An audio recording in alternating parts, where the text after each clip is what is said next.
A black man in a clean suit enters a luxury dealership. The manager assumes he's lost or worse. In front of stunned employees and silent customers, the manager humiliates him. But the man doesn't argue. He smiles and leaves behind just one sentence that shifts the entire room. "We don't do test drives for guys like you. Try the used lot down the road." It was loud enough for the whole floor to hear. The man who said it wore a white dress shirt too tight for his belly and a name tag that read Gary Sales Director. He stood in front of a sleek new Benz, arms crossed, smirking like he had just won something. The man he was talking to didn't flinch. He was tall, broad-shouldered, maybe mid-30s, clean-cut black suit, calm eyes, hands folded behind his back. He didn't look poor. He didn't look lost. He just looked. Still. The silence in the room thickened. A couple in the corner by the reception stopped whispering. A young intern glanced up from his desk, eyes wide. Even the receptionist's fingers froze above her keyboard. But Gary kept going. "I mean, come on. Be honest with yourself. You really think you're driving out of here with one of these? Do you know how much this car costs?" The black man tilted his head slightly, then looked around at the cars, the people, the walls, as if measuring something invisible. His gaze landed on a photo hanging behind the front desk. An older white man shaking hands with a younger one in front of the dealership. Rivers & Co., Auto Group, founders. Then finally he spoke. "I do. Actually, I think I already bought it." There was a brief moment where no one seemed to understand what he meant. Gary laughed. It wasn't a light laugh. It was the kind you use to dismiss someone out of existence. "Oh, that's rich. Let me guess you run the place, right?" He chuckled, rolling his eyes. "Heard that one last week from some delivery guy." The man smiled again, not cocky, not angry. The kind of smile that knew something nobody else did. "No," he said quietly. "But the paperwork says I will. Tomorrow." Gary frowned, confused. Man walked over to the receptionist's desk slowly, each step echoing across the glossy tile floor. He reached into his inner coat pocket and pulled out a folded letter. He handed it to the receptionist, who read the top line and her face. Drained of color. She looked up at him, then back down.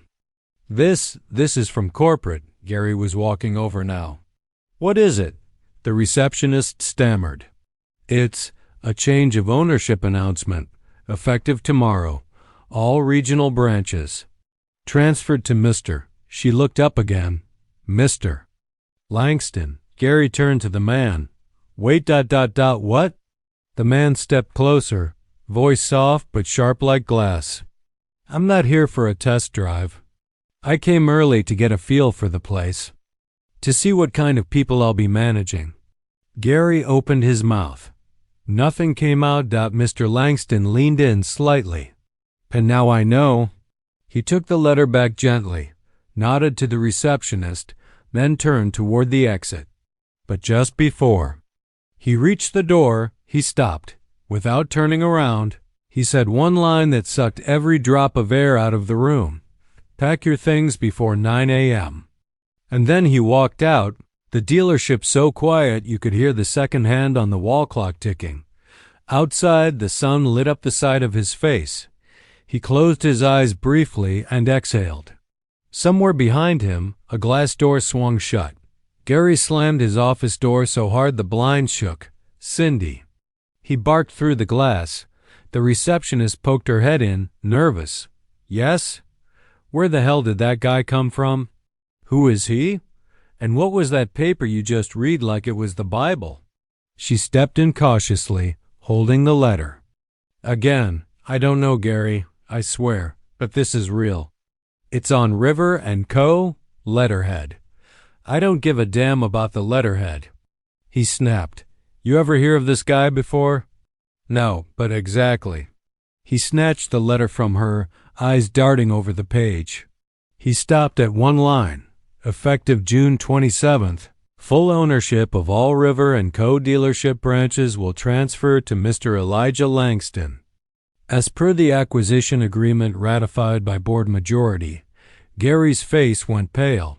No. This has to be fake. Some scam artist printed this online. But a voice from the doorway cut in smooth, calm, and utterly destructive. It's real. Everyone turned.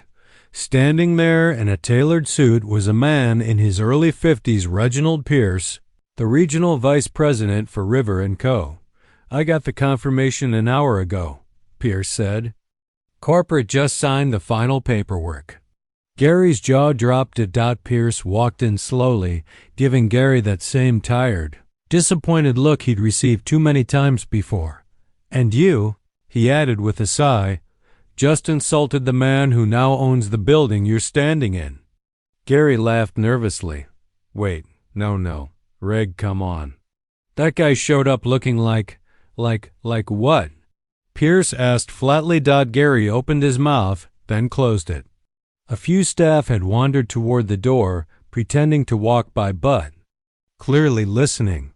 The tension in the air was crackling now, ready to ignite. He didn't act like a buyer," Gary muttered. "He was just walking around. No appointment. No driver's license. Nothing." Pierce raised an eyebrow. "And so you assumed?" Gary shifted on his feet. "It's just, I thought he was messing around. Or maybe scouting for another place." Pierce stepped closer.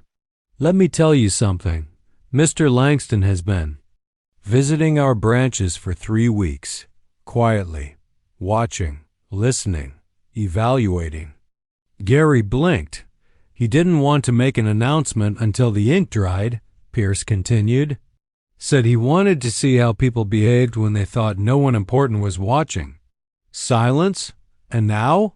Pierce finished. "He knows." Gary sat down slowly, like his knees stopped working. The leather chair creaked under him. He looked up, dazed. I didn't know." Pierce straightened his jacket and headed for the door. "Exactly." Then he paused, looked over his shoulder, and added, "I wouldn't bother unpacking tomorrow. You're lucky he gave you until 9 a.m. He walked out without waiting for a reply. The door clicked shut again. Gary stared at it. His heart thudded like a clock winding down. Outside, he could see a few employees whispering near the Benz Langston had stood beside earlier. No one met his eyes. For the first time in years, Gary felt what his customers often did. Powerless. He sank back, eyes locked on the letter, and for the first time, he realized he'd been the one being judged. The clip was exactly 1 minute and 47 seconds. It started mid-sentence. "You really think you're driving out of here with one of these?" Gary's voice, sharp, smug, and far too loud, cut through the air. The camera angle was shaky, taken from a distance, but clear enough to show faces. The tall black man in the black suit stood calmly near the silver car. He didn't speak. He just looked. Then Gary laughed. "Tried to use lot down the road, pal." The video zoomed slightly as Elijah turned his head and delivered one sentence with razor precision. "I already bought it." Click. Upload. Within an hour, the video had 50,000 views. Then 500,000. Then 2 million.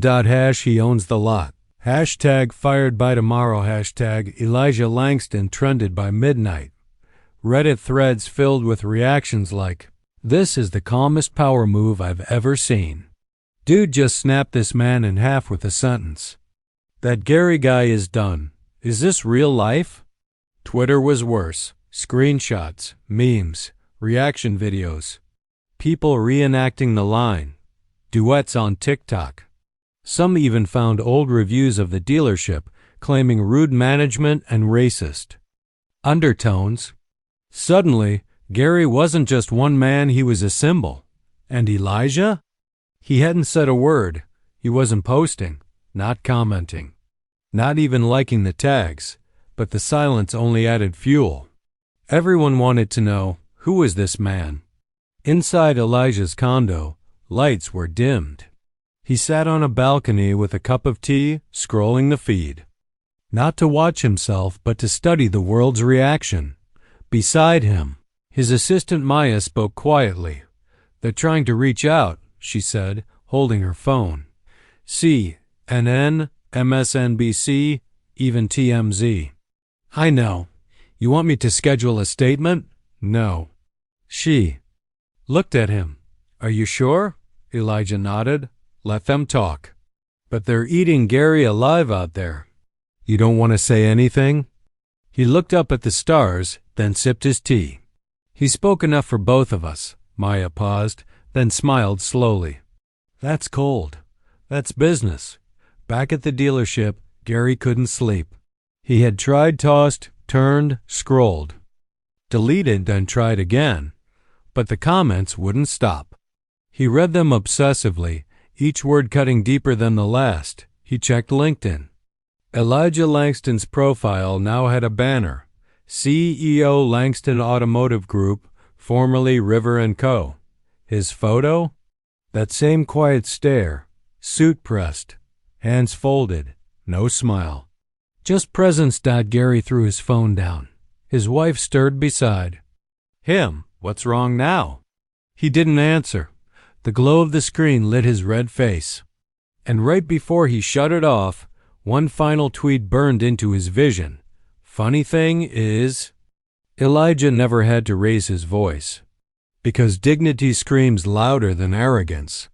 The front doors opened exactly at 8:45 a.m. No one greeted him this time.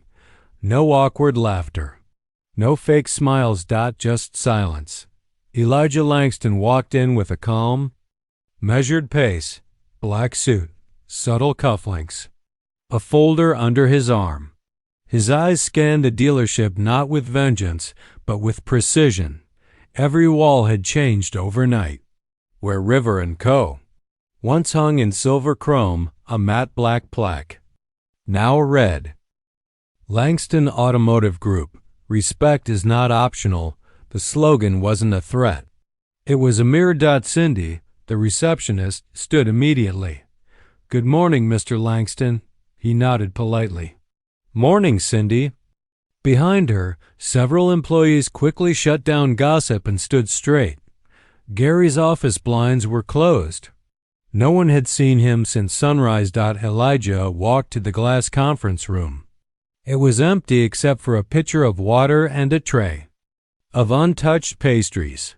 He placed the folder on the table and waited. That's when Jeremy, the youngest member of the floor team, approached. He was barely 24, usually invisible. But today, he looked nervous. "Sir?" he said quietly, hovering near the doorway. Elijah turned his head. "Yes?" Jeremy hesitated. "Can I show you something before the others arrive?" Elijah gestured to a chair. Jeremy sat down and pulled out his phone. His hands were shaking slightly. "I recorded something before yesterday. I didn't know if I should, but I think you deserve to see it." He tapped the screen. The video played. The angle was from a corner camera in the maintenance bay. Gary stood with two other managers laughing. "And then I said, 'Buddy, we got plenty of cars, just not ones for your kind.'" Laughter. Louder now. "Did you see the look on his face?" One of them said, "Like he thought he belonged." Here. More laughter. Then Gary again. "Man, if I ever got to take orders from someone like that, I'll quit." The video ended. Jeremy looked up. That was 3 days ago. Elijah was silent. Jeremy's voice lowered. "I grew up hearing stuff like that. But watching it happen here, it felt different. It felt like I was part of it." "Just for staying quiet." Elijah studied him. "Why?" "Are you showing me this now?" Jeremy swallowed. "Because I've seen what dignity looks like now and what it doesn't." He reached into his pocket and pulled out his staff badge. "If this costs me my job, I'm okay with that." Elijah looked at the badge, then back at him. "You're not losing your job," he said. Jeremy blinked. "You're getting promoted." 10 minutes later, the staff began filing into the conference room, muttering, straightening collars, trying to look useful. Gary entered last. Eyes puffy. Jaw tight, he tried to speak. Elijah. But Elijah raised one hand. Then he pressed a button on the projector. The video played again. Dead silence. Cindy gasped. One manager buried his face in his hands. Gary froze. When the footage ended, Elijah stepped forward. I didn't come here to fire anyone, he said calmly. But I will. No one breathed. I believe people can grow. But they can't grow if they're hiding behind titles, fear, or silence. His eyes swept the room. This dealership is going to be rebuilt from the inside. With honesty, with equity, and with consequences. He paused. If that's not something you're ready for. You know where the door is. No one moved. Not yet. But the shift had begun. The dealership hadn't opened to the public yet, but the parking lot was already half full. News vans sat across the street. Cameras on tripods. Reporters pacing with coffee cups and windbreakers, rehearsing their intros. Inside, Elijah stood by the floor-to-ceiling windows of his new office. Maya handed him a crisp folder. CBS wants a sit-down. They'll keep it respectful. Elijah didn't turn around. I'm not interested in TV redemption arcs. It's not for Gary, she replied. It's for you. He considered that. Tell them they can watch, he said. But I won't perform. In the back hallway, Gary moved fast. He spotted Cindy heading to the break room with a folder in hand. She barely had time to set her coffee down before he slid into the room and shut the door behind them. Cindy, he said. Forced smile stretched across his face. She tensed. What do you want, Gary? I just need to clear the air. You and I, look, we've worked together for years. Cindy said nothing. Gary stepped closer. That video, the one that went viral, it doesn't tell the whole story. You know how these things get twisted. You said it, she replied calmly. No one twisted anything. He laughed nervously. Come on. I mean, I say dumb stuff all the time. Doesn't mean I meant it like that. You know, I've always joked around. With everyone, you didn't sound like you were joking. His tone dropped a notch. Look, Cindy, you don't want to be on the wrong side of this. Just tell them it was a misunderstanding. That I've always treated you fine. She stepped back. You're trying to save your skin. I'm trying to save all of us. He snapped, eyes flashing. Langston's here to make an example. Don't you see that? We say one wrong thing, and we're all next. You said the wrong thing already. He leaned in, voice low. I made you. You were answering phones at a strip mall before I gave you this job. Cindy didn't blink. She reached into her back pocket and pulled out her phone. The red blinking. Light was already glowing. Gary froze. You think you're the only one who can hit record? She whispered. He stepped back, panicked. Cindy, come on. Don't do this. I'm not doing anything, she said. You already did it. She pushed past him and walked out the door. In Elijah's office, Maya's phone buzzed. Got something, she said. Cindy just sent me a file. Elijah opened it. As Gary's voice poured through the speakers, desperate, manipulative, cruel, he said nothing. But when it ended, he finally turned toward Maya. I want him gone before the end of the day. You want me to call security? No, Elijah said. Let him walk out. Make sure everyone sees it. At noon, the dealership staff watched through the glass as Gary packed his things. No shouting. No drama. Just a man folding his blazer with trembling hands. While the room he used to rule stood in complete, damning silence, he looked up once toward Elijah's office, but the glass reflected his own face back at him. He picked up his box and walked out into the parking lot. Alone. No one followed. The room was full. Every employee. No excuses. The same glass conference room where Gary once barked.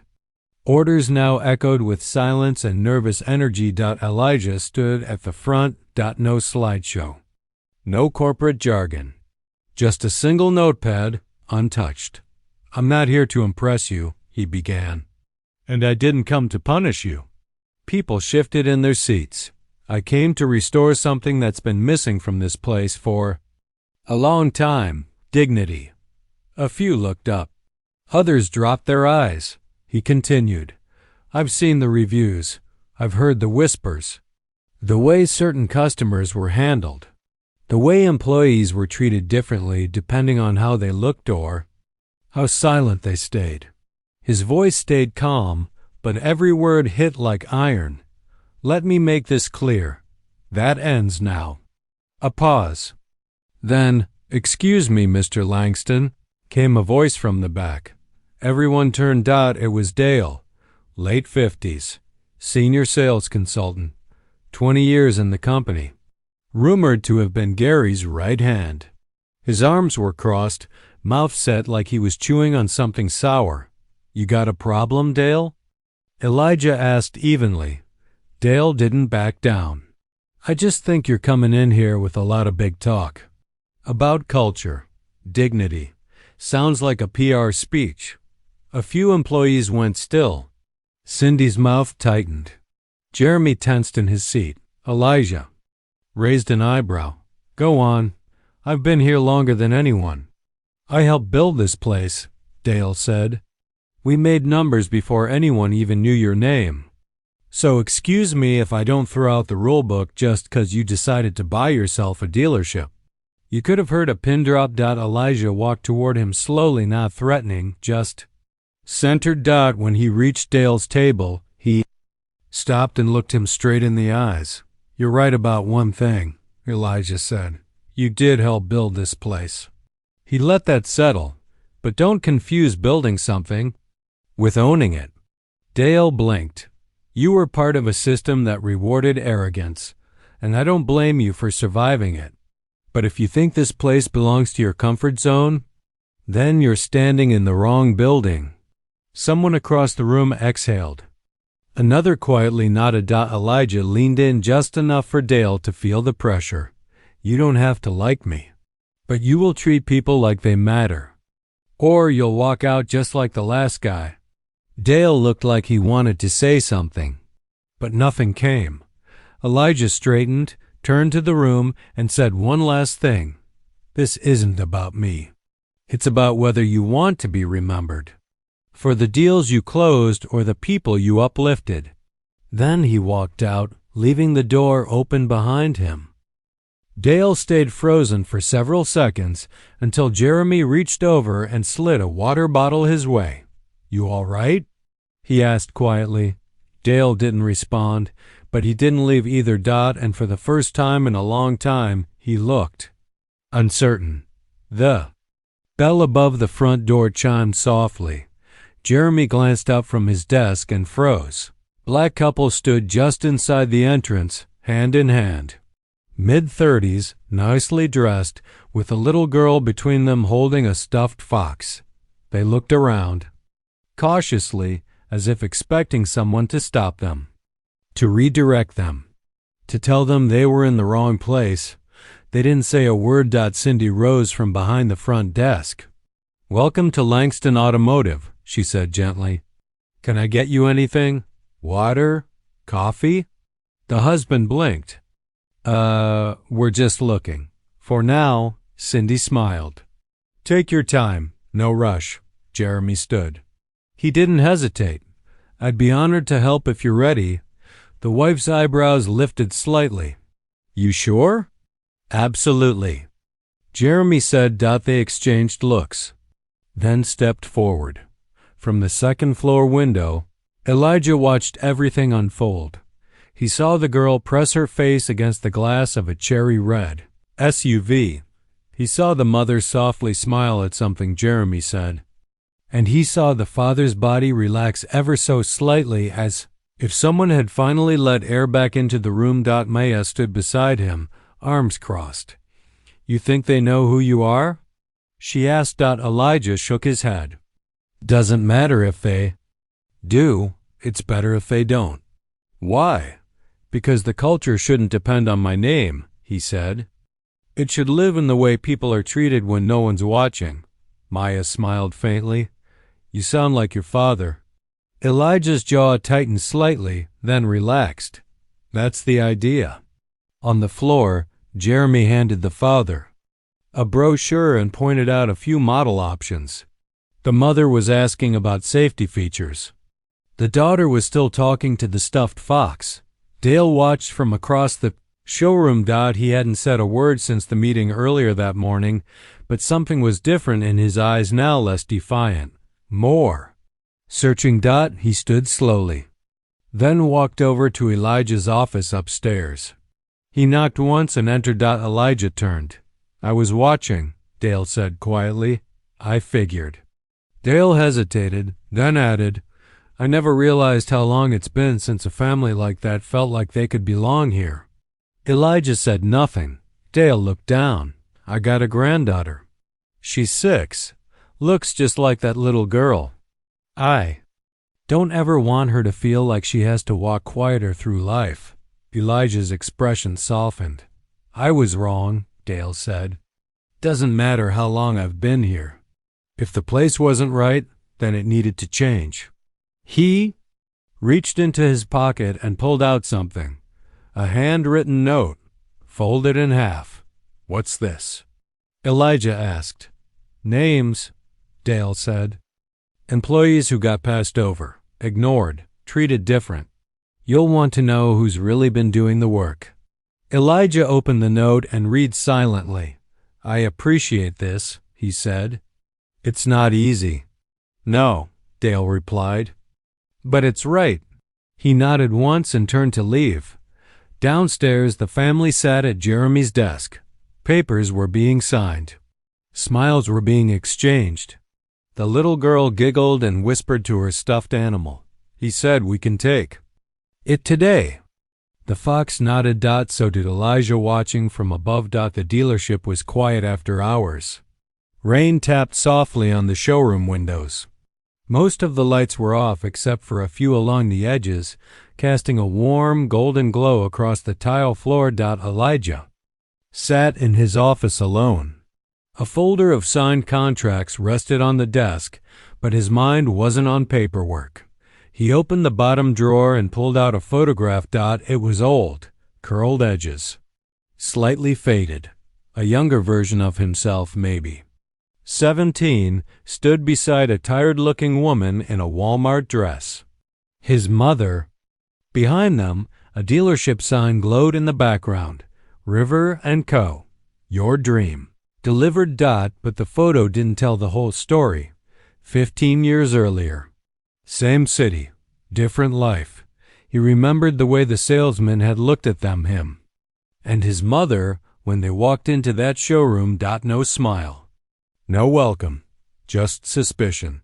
They'd saved for 2 years. She was finally ready to trade in the rusting van that kept breaking down on the way to her cleaning jobs.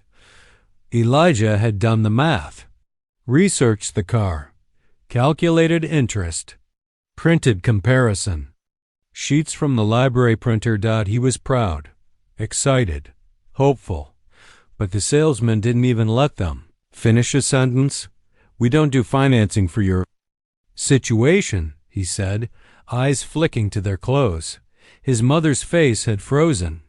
A slow, bitter smile had tried to form, but never quite made it. Elijah had stepped forward, voice steady. We have a down payment and verified income. The man laughed. Then maybe try a rental. Elijah remembered the way she took his hand. The way they walked out without a word. The way she squeezed it a little too hard to keep him from turning back around. They hadn't even made it to the cars. Back in the present, Elijah held the photo like it was made of glass. The dealership they'd been humiliated in? This one. Back then, just one of many under River & Co. He didn't buy it out of spite.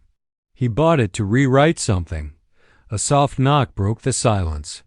Maya stepped in, holding 2 cups of coffee. "You're here late," she said. "So are you." She sat across from him, noticed the photo. "That her?" He nodded. Maya looked at it for a long moment. "You never talk about her." "She died 2 months after that picture," Elijah said quietly. "Hypertension, stress, couldn't afford proper treatment." Maya swallowed hard. "She never said it," Elijah continued, "but I know that day broke something in her. She'd be proud of this place now," Maya said gently, "of what you turned it into." Elijah looked out across the darkened showroom. She deserved to walk into a room like this and feel seen. He took a breath. "This was never about cars," Maya nodded. "It was about voice." "No," Elijah said. "It was about silence, and how I was never going to live in it again." They sat in the stillness for a while, the rain still whispering on the glass. Saturday morning. The showroom wasn't open yet, but the front door gently creaked open. Cindy looked up from behind the desk and nearly stood on instinct. "Sir," she began, but the man held up his hand, smiling. "It's all right. I'm just here to see Elijah, old friend." He was in his 60s, weathered brown coat, white, beard neatly trimmed, glasses with a scratch on the lens. He didn't look like a buyer, but his eyes, those were sharp. Maya met him halfway. "Can I ask who you are?" The man smiled. "Tell him Mr. Harlow's here." Maya's eyes widened slightly. "As in, his English teacher?" He nodded. "One and only." Elijah stepped out of his office. Moments later, surprised then smiling with something rare, pure, unguarded joy. "Mr. Harlow?" he said. Harlow stepped forward. "Still remember me, huh? You were the only reason I didn't drop out." They shook hands, then hugged. Brief but real. Harlow looked around the place slowly. Well, I always said you'd run the world one day. I'm just trying to fix my corner of it." "You're doing more than that," Harlow said, eyeing the new logo, the respectful energy, the diversity in the staff. "You're rewriting the rules." They sat in Elijah's office with coffee. The photo of Elijah and his mother sat nearby. Harlow noticed it, but didn't ask. He didn't need to. "I've watched everything online," Harlow said. "The video, the silence, the speech, gave me chills." Elijah nodded. "But I didn't come just to praise you," he added. Elijah leaned back. "I figured. There's another branch," Harlow said. "Smaller town. Couple hours from here. Different name, but still under the Langston Group now. And same kind of manager. Worse than Gary. His name's Pollard. Been there 20 years. Runs the place like a private club. Doesn't hire folks who look like us. Doesn't serve them either." Elijah's jaw clenched slightly. "How recent?" "Last week," Harlow said. "My nephew went in for a job. Straight A student. Pollard told him they weren't looking for anyone urban." Elijah was quiet. His coffee sat untouched. Harlow continued, voice low. "I came because I remember the boy you were. And I know the man you've become. You don't need to fix everything. But I also know you won't let that sit." Elijah nodded once. "He's under our name now?" "Yours, technically." Elijah stood up and walked to the window. Outside, he saw Jeremy showing an elderly Hispanic couple the latest hybrid models. Laughter, smiles, eye contact. He turned. "Back? Send me everything you have on that branch," he said. "I already did," Harlow replied. Elijah cracked the faintest smile. "Of course you did." Mr. Harlow stood and placed a hand on his shoulder. "I'm proud of you, Elijah. Not just for this," he gestured to the office, "but for staying you. The same kid who read Baldwin out loud when the rest of the class couldn't pronounce half the words." Elijah's voice dropped. "Baldwin said, 'Not everything that is faced can be changed, but nothing can be changed until it is faced.'" Harlow nodded slowly. Then go face it. They hugged again. Firmer this time. As Harlow walked out, Elijah turned to Maya. Clear my schedule for tomorrow. You going somewhere? She asked. Yes, he said, already grabbing his coat, to fix another corner. The sun was still rising when Elijah pulled into the lot. No cameras, no team, just him. And the past, repeating. The dealership looked smaller than his own older, worn signage. Faded paint. The name on the building still hadn't changed. Northline Motors, family service since '83. He walked through the doors. Inside, the energy was all too familiar. A white man in his late 50s leaned back in a leather chair, sipping bad coffee. Greased hair. Too much cologne. Name tag read. Pollard GM. Elijah walked slowly across the showroom, scanning it the same way he had weeks ago. A young black man was vacuuming near the service bay, eyes down, moving fast. Pollard saw Elijah and frowned. You lost, partner? No, Elijah said. Pollard stood. You got an appointment? Nope. Well, Pollard said, setting down his cup, we don't do drop-ins. Elijah smiled faintly. Don't worry, I'm not here to buy. Pollard tilted his head. Then what are you here for? To evaluate. Evaluate what? The weight of history in this room, Elijah said. The habits buried under your sales reports. The names you screened out. The clients you brushed off. And the fear in your employees' hands. Pollard's smile thinned. Listen, you can take your complaints to corporate. I've been running this place for 2 decades. We don't hire troublemakers. Elijah walked over to the front desk, picked up a company brochure. On the back, he pointed at the small print. Langston Automotive Group affiliate location. Pollard squinted. That's right, Elijah said, turning to face him fully. This dealership isn't yours anymore. Pollard's face changed instantly.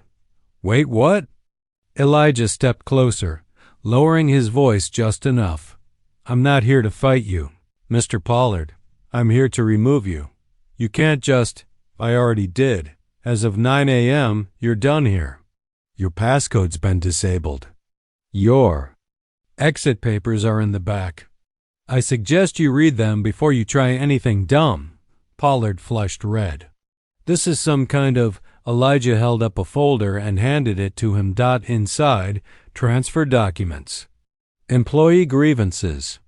A signed complaint from the same young man who was still quietly vacuuming the corner. Pollard opened his mouth. Closed it. Elijah leaned in one last time. We don't do business like that anymore. Pollard stormed out, his ego flailing harder. Then his briefcase. The young man near the service bay froze when he saw Pollard leave. His hand gripped the vacuum like a shield. Elijah walked over. You're Malcolm? He asked. The kid nodded slowly.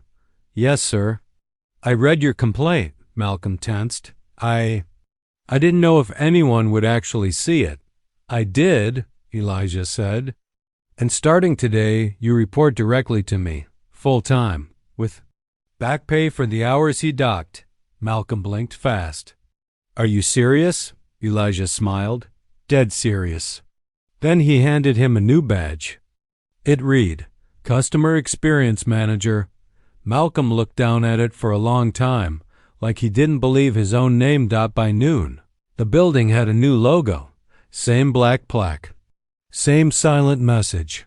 And just like that, the culture shifted again quietly, powerfully, permanently. As Elijah turned to leave, Malcolm followed. Sir, he asked, why are you doing all this? Elijah paused at the door. The sunlight framed his silhouette like a page from a story just ending. Because someone like me once needed someone like me. He pushed open the door, and no one came.